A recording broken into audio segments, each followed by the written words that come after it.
ଖରା ଅନୁଭବ କରୁଛନ୍ତି, କେତେବେଳେ ଅତିରିକ୍ତ ଥଣ୍ଡା ବି ଅନୁଭବ କରୁଛନ୍ତି। ଜୋର ବର୍ଷା ବି ସେମିତି ନାହିଁ, କେଉଁଠି ଯଦି ବର୍ଷା ହେଉଛି ଜୋରରେ ବର୍ଷା ହେଉଛି, କେଉଁଠି ବର୍ଷା ଟୋଟାଲି ନାହିଁ, ଭୂମି ଫାଟିଗଲା ସବୁ ଜାଣିଥିବ। ତେଣୁ ମଧୁବାବୁ ଗୋଟେ କଥା କହିଥିଲେ, ହେଲେ ଜନନୀ ଆଉ ଜନ୍ମଭୂମିକି ଆମେ ସୁରକ୍ଷା ଦେବା। ହେଲା, କ'ଣ କରିବା? ଜନନୀ ଆଉ ଜନ୍ମଭୂମିକୁ ସୁରକ୍ଷା ଦେବା। ବର୍ତ୍ତମାନ ପିଲାମାନେ ଆଜି ଛୋଟ ଅଛନ୍ତି, ତାଙ୍କ ମାଆ ମାନେ ତାଙ୍କ ପେଟରୁ କାଟିକି ଛୁଆକୁ କେମିତି ଖାଇବାକୁ ଦେବ, କେମିତି ପାଠ ପଢ଼ିବ, କ'ଣ କରିବ, ଲୁଚେଇ ଲୁଚେଇକି ତାକୁ ଝିଅ ପୁଅକୁ ଦେଉଛି ସେମାନଙ୍କୁ। ତିଆରି କରୁଛି ନା ନାହିଁ?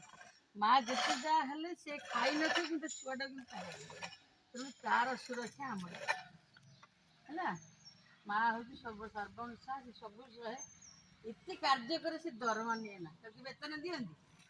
ତାର ଦରକାର କ'ଣ? ତାର ଦରକାର ମିଳେ କିଛି ଦିଅନ୍ତିନି। ତାର କ'ଣ ଦରକାର? ଯେ ପିଲାମାନଙ୍କର ଶ୍ରଦ୍ଧା ସ୍ନେହ ଏବଂ ଆଦର, ମାଆକୁ ସୁରକ୍ଷା ରଖିବା, ଭଲରେ ରଖିଲେ ମା ସେଇଆକୁ ଖୁସି ପାଇକି ଆମର ବେତନ ମିଳିଗଲା। ଯଦି ମାଆକୁ ଆମେ ହତାଦର କରିବା, ତାର ଯେଉଁ ଆଖିରେ ଲୁହ ଟୋପେ ପଡ଼ିଲେ ଆମେ କ'ଣ କରିବା? ଦୁଃଖରେ ରହିବା। ଭଲ ମଣିଷ ହେଲେ ବି ଦୁଃଖରେ ରହିବା। ହଜାର ହଜାର ପଇସା ରୋଜଗାର କରିବା କିନ୍ତୁ ମନରେ ଶାନ୍ତି ନଥିବ।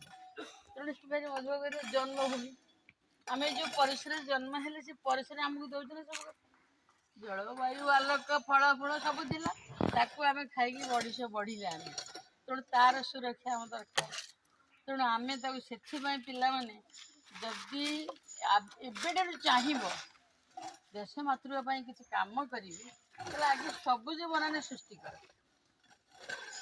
ସାର୍ କହିଲେ କ'ଣ ଯେ ତୁମେ କିଏ ଗୋଟେ ଭଲ ଅପା ହେଇପାରେ, କିଏ କିନ୍ତୁ ତୁମରି ଭିତରେ ମଧୁବାବୁ ବି ସୃଷ୍ଟି ହେଇପାରିବେ, ତୁମରି ଭିତରେ ବି ମଧୁତ୍ୟାଶା ହେଇପାରିବେ, ନାଇଁ କି? ଦେଶ ମାତୃକା ପାଇଁ ଆଜି ଅବହେଳିତ ଶିଶୁ, ମା ସବୁ ଅବହେଳିତ ସଂସାରରେ କେତେ ଲୋକ ଖାଇବାକୁ ପାଉନାହାନ୍ତି, ଦାଦନ ଖଟୁଛନ୍ତି, ଦାଦନ ଖଟିକି ହାତ ଗୋଡ଼ କାଟିକି ବାହାପରେ ଆସୁଛନ୍ତି।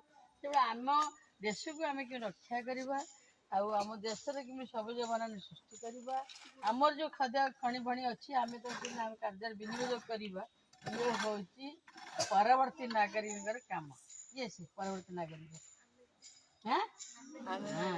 ତେଣୁ ଆପଣମାନେ ସମସ୍ତେ ଲାଗିବ ଆମ ଦେଶ ମାତୃକା କେମିତି ବଞ୍ଚିକି ରହୁ, ଆମ ଓଡ଼ିଶା ନମ୍ବର 1 ହେଇ ବାହାରୁ, ଯେମିତି ଭାରତବର୍ଷ ବିଶ୍ୱରେ ହେବ ଗୁରୁ।